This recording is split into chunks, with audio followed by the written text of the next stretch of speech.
Hello and welcome. If you're like me, you've invited certain people into your home for decades, not as guests, but as part of the family.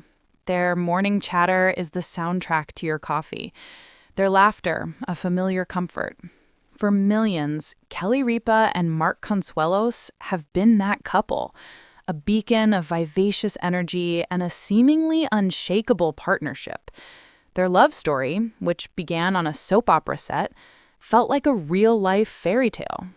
But what happens when the fairy tale is interrupted by a knock on the door from the one thing you never invited? Reality. A reality so stark, it threatens to shatter the very glass slipper. Today, we're not just talking about a headline. We're going behind the glossy facade of celebrity and into the heart of a human experience that, at its core, resonates with every single one of us who has loved, feared, or faced a tomorrow that felt uncertain. This is a story about a diagnosis, yes, but more importantly, it's a story about the quiet, ferocious strength that emerges when life demands it. So, settle in. This might not be the story you expect, but it may be the one you need to hear. The day began like any other in their sun-drenched New York apartment. The city's hum was a distant orchestra, and the routine was a well-worn dance. Kelly, ever the dynamo, was likely mapping out the day's schedule. Mark, the steady anchor, was probably reading the paper. But then the phone rang. It wasn't a loud, clanging ring, but in the memory of that day, it would forever echo like a gong. It was a call from the doctor's office. Mark had been for some routine tests, the kind we're all encouraged to do at a certain age, the kind we schedule with a sense of dutiful boredom, never truly believing they will yield anything but a clean bill of health. He took the call in his study, closing the door. Kelly remembers the silence that followed. It was a silence that grew, swelling to fill the entire apartment, pushing the air out of the rooms. When Mark emerged, his face, usually so expressive and warm, was a mask of composed shock. He didn't cry. He didn't fall to his knees. He simply looked at the woman he had loved since he was 25, and in his eyes she saw the landscape of their future shift irrevocably. The news was a rare, progressive neurological condition. Not immediately life-threatening, but a thief in the night, one that threatened to slowly steal his coordination, his balance, the very physicality that was so intrinsic to who he was. He explained it calmly, clinically, as if trying to armor her against the blow by making it sound manageable. But Kelly Ripa, the woman who shares everything with her audience, was in that moment utterly alone with her husband and this terrifying new vocabulary. The world, for a moment, went completely still, and then it shattered. Now, if this were a movie, this is the point where the music would swell dramatically and the scene would fade to black. But life isn't a movie. The credits don't roll. The next scene is the hardest one of all, the after. What do you do when the unthinkable becomes your Tuesday? For Kelly and Mark, the days that followed were a fog of whispered conversations and forced normality for their children. Kelly later described it as feeling like she was watching her own life from the outside, through a pane of thick, distorted glass. She was shattered, yes, but have you ever looked closely at a piece of shattered glass? In the right light, it doesn't just represent brokenness. Each fragment is a tiny, sharp, brilliant prism, capable of reflecting light in a million new directions. And that is precisely what happened next.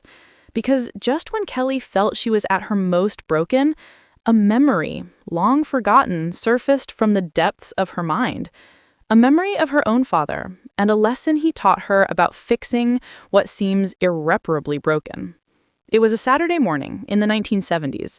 A young Kelly, all of 8 or 9, had been chasing her brother through the house when she knocked her father's prize ship in the bottle from the mantelpiece. It hit the hearth with a sickening crunch. The beautiful, intricate vessel was in 100 pieces. She was hysterical, expecting a scolding. But her father, a bus driver named Joe Ripa, didn't yell. He sat down on the floor amongst the wreckage, put his arm around her, and said, "Okay, Kel, first we breathe. Then we see what we can save." For hours they sat there. He didn't try to hide the cracks.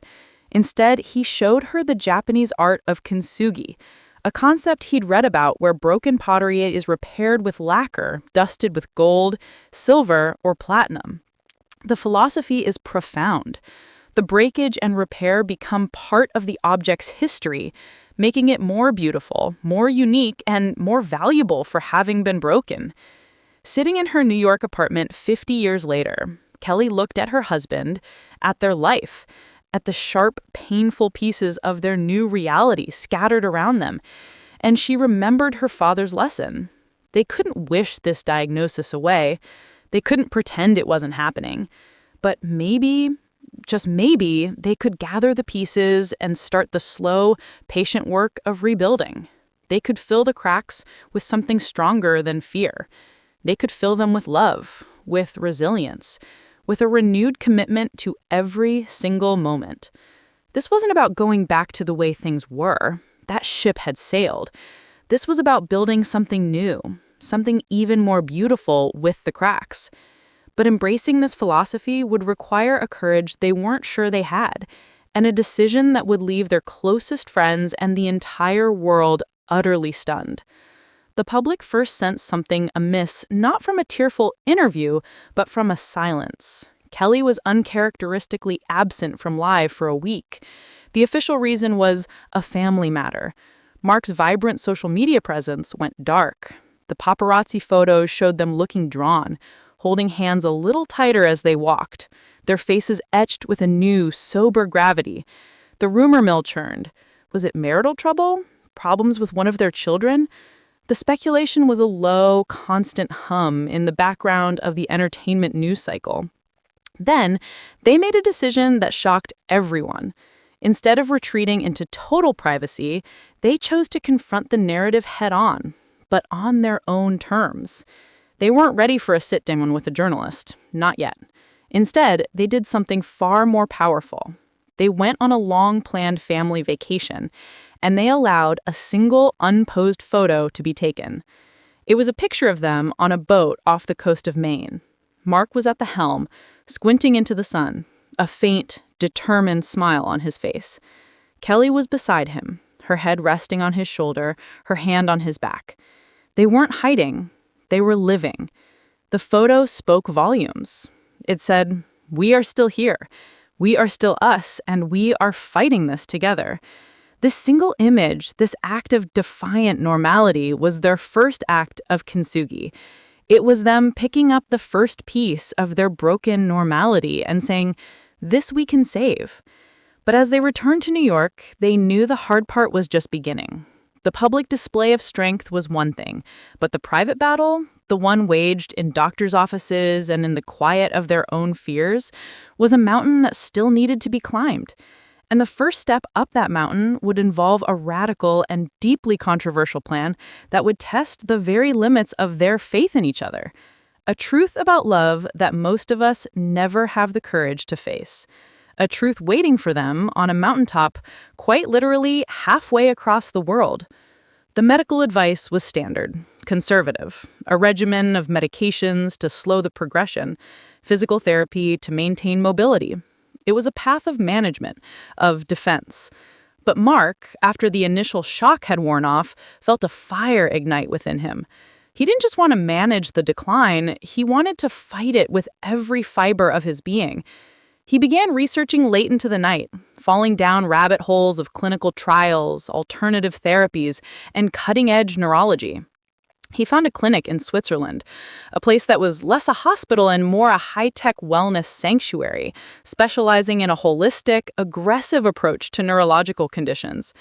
It combined advanced, non-invasive neural stimulation with a radical restructuring of nutrition and a brutal daily physical regimen designed not just to maintain, but to forge new neural pathways. When he presented it to Kelly, her first reaction was sheer terror. Switzerland. It felt so far away, so extreme. It was the antithesis of the safe, known path their American doctors had laid out.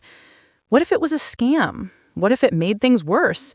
The fear of the unknown was a heavy blanket, smothering her initial hope. They had their first real blistering argument in years. It was born of fear, of love, of the sheer overwhelming weight of the choice before them. This was the cliff's edge.